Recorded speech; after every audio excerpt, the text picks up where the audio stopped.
nüüd kollane teiser oostrajal, kollane liikub. Ennem ei olnud see oluline, praegu on kollane liikuv tõsine oostrajal.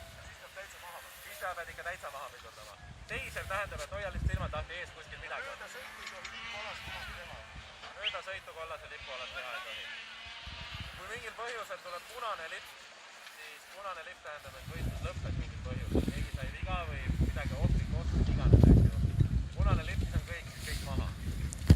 Ruuduline lipp, finiš, valge lipp, üks ring veel.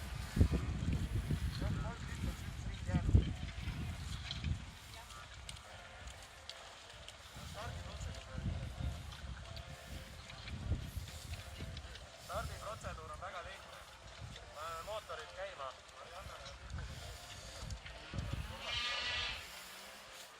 Tee korra rüda läbi nagu jengid. Korras. Kui keegi käe tõstab, siis võib sätsida midagi. Kui keegi kätt ei tõsta, Marianna laseb pöidla alla, siis 5 sekundi jooksul tõuseb.